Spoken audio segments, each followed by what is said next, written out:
उसमें कहीं ना कहीं किसी न किसी रूप से मैं भी उसमें भागीदार रही हूँ, क्योंकि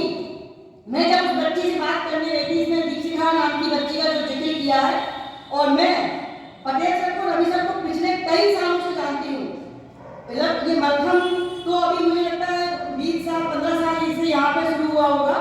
लेकिन मैं उनको काफी पहले से जानती हूँ कि ये पार्शलिटी नहीं कर सकते हैं। और जब मैं उस बच्ची के घर गई तो बच्ची ने बहुत सी बातें ऐसी बताई कि जिनसे ये समझ में आ रहा था कि उसके मन में, उसके दिमाग में वो बातें फीड कर दी गई है। वो बच्ची जो क्वेश्चन मैं उससे कर रही थी वो उसका प्रॉपर आंसर भी नहीं दे पा रही थी,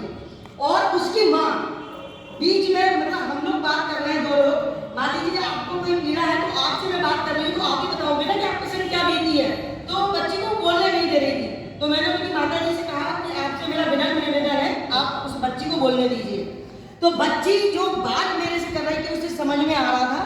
कि उसको फीड किया गया है कि आपको सिर्फ और सिर्फ इतना ही बोलना है, आपको केवल यही एजुकेशन लगाना है और उस पर आपको स्टैंड लेना है। इसके बाद मैं घर आती हूँ, मैं घर से मतलब मुश्किल से 3 मिनट का रास्ता तय करती हूँ और मेरे पास धमकी वाले फोन आने लगते हैं। मेरे पास पहले फोन आता है कि आप दीक्षिका मेरी बच्ची है, और ये फोन जो भी आते हैं वो सब मेरे पास सारे प्रूफ हैं इस बात के सारे फोन मेरे व्यायामशाला से रिलेटेड लोगों के आते हैं, और उसमें ये बोलते हैं कि दीक्षिका मेरी बच्ची, अपने ही परिवार की बच्ची है, वो मेरी स्टूडेंट है, और आप इस मैटर से हट जाइए,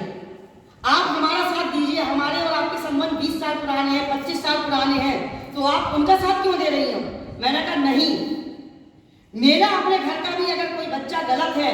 मेरा भाई मेरा बेटा भी गलत है, तो गलत ही होता है और सही ही होता है। अगर उन्होंने झांसी में मलखम को आज इतना स्थान पहुंचाया है तो मैं सबके साथ खड़ी हूँ।